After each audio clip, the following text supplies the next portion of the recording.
Os explicaba en el vídeo anterior el arquetipo de víctima como arquetipo básico del equipo básico de los arquetipos de supervivencia con los que construimos nuestro personaje, nuestro concepto del yo.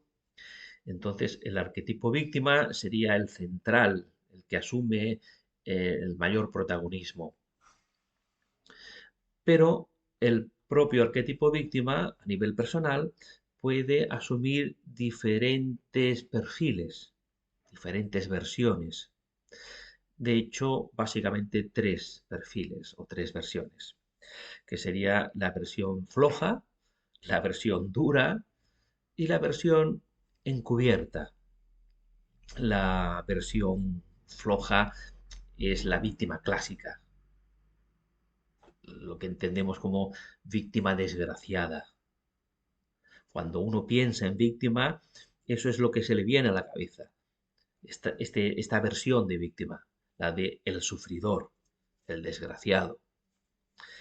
La versión dura viene a ser una compensación de esta versión, es como darle la vuelta. Y entonces uno asume, la víctima en este perfil, asume una versión hostil, se convierte en víctima hostil, pero sigue siendo víctima. Es lo que en psicología le llamamos el malo o el villano, pero como veréis, sigue siendo víctima.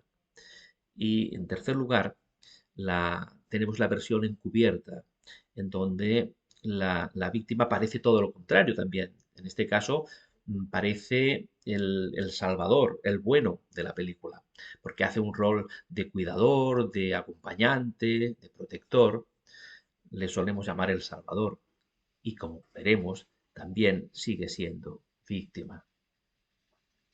Estos perfiles de víctima están en relación con la creencia de fondo que la víctima ha asumido para ir construyendo todo su relato y todo el drama con el cual construye nuestro guión de vida.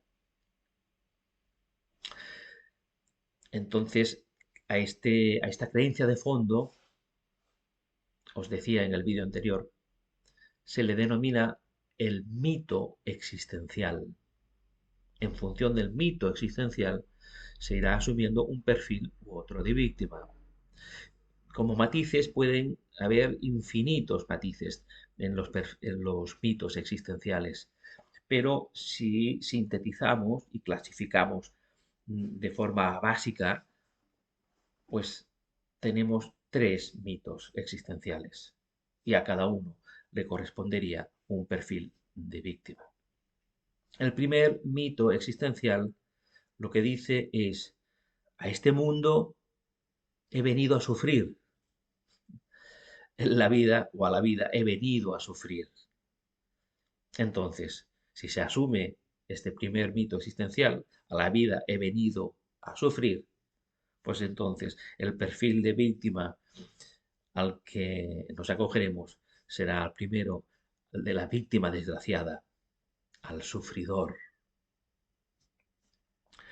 El segundo mito existencial dice, en este mundo no te puedes fiar de nadie. Pisa antes de que te pisen. Entonces, con este mito, con esta creencia, en este mundo no te puedes fiar de nadie. Pisa tú antes de que te pisen. El perfil de víctima al que nos acogeremos será el segundo, la versión dura, la víctima hostil. Es decir, nos convertimos entonces en el rol de perseguidor, el malo, el villano. Pisa antes de que te pisen, porque no te puedes fiar de nadie. Entonces asumes el segundo perfil, el de la víctima hostil o perseguidora. Y finalmente, el tercer mito existencial que nos dice, me necesitan, me necesitan. Pero Este mito tiene una agenda oculta por debajo de ese me necesitan a un nivel mucho más inconsciente. Lo que dice es, necesito que me necesiten. Fijaros bien, necesito que me necesiten. Entonces me impone coger un rol de salvador, ir de bueno de la película, pero veremos que seguirá siendo víctima. Entonces tenemos tres perfiles. El pupas, sufridor, el malo o villano y el bueno o salvador. Porque tenemos tres mitos.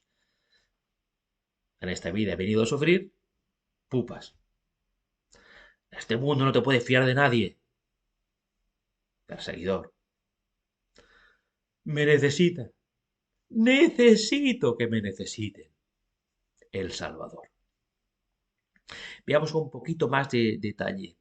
El pupas o sufridor decimos que es el prototipo de víctima pura, el protagonista central y clásico del drama, y es muy reconocible por su característica inconfundible, la queja. Se pasa la vida quejándose porque interpreta un juego psicológico o un rol que le llamamos pobre de mí.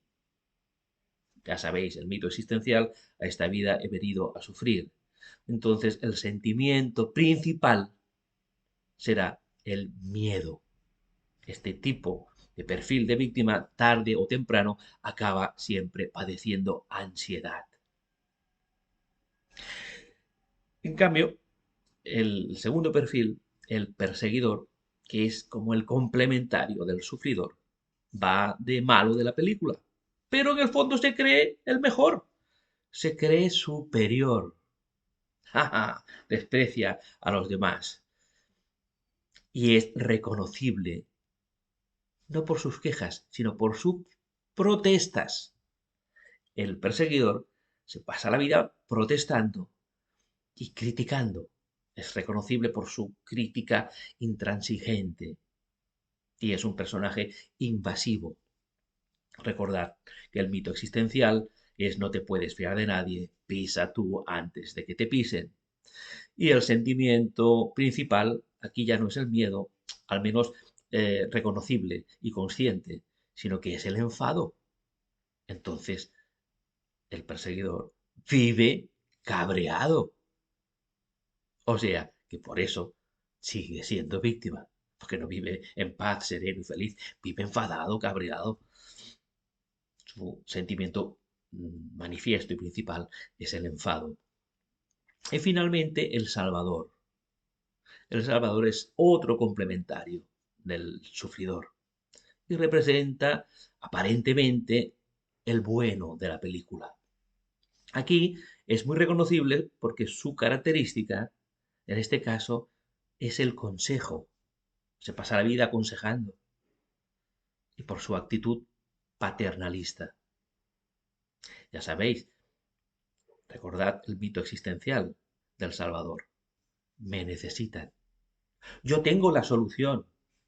Qué bien que me has encontrado. Pero a nivel inconsciente, necesito que me necesiten. ¿Y eso para qué? ¿Para qué necesito que me necesiten? Para enjuagar mi culpa de fondo. Necesito limpiar mi imagen, hacer cosas muy buenas para que de esta manera vaya pagando mi culpa de fondo. Entonces, el sentimiento principal, la afectotimia, que es una especie de falsa empatía, es decir, la pena por todo el mundo. Se siente afectado continuamente. Ay, qué pena, ay, qué pena. La pena por los demás continuamente. Mientras que el sentimiento profundo e inconsciente es la culpa. Un detalle importante a tener en cuenta en la dinámica de los salvadores es que la supuesta ayuda que ofrecen generalmente no acaba resultando eficaz para el trasfondo de la cuestión. ¿Y eso por qué? Pues porque su atención sobreprotectora, más que auxiliar, con tanta sobreprotección, más que conseguir un auxilio real, lo que consigue es desempoderar aún más a la víctima. Al extralimitarse en su intervención tan sobreprotectora, de esa manera, su rol confirma el drama de la víctima, la actitud victimista de la víctima, que se siente tan vulnerable. En cambio, el propio Salvador, al final, como su auxilio no resulta eficaz, pues suele acabar siempre frustrado, a la larga siempre frustrado, y por lo tanto viviendo una variante más de la víctima, viviendo desde el personaje, viviendo desde la víctima. Resulta incontestable aquella reflexión de Shakespeare a través de las inmortales palabras de Macbeth, cuando dijo aquello de que el drama de la vida es una historia contada por un idiota, llena de ruido y de furia, pero que en el fondo no tiene ningún sentido. Nos vemos en el próximo vídeo.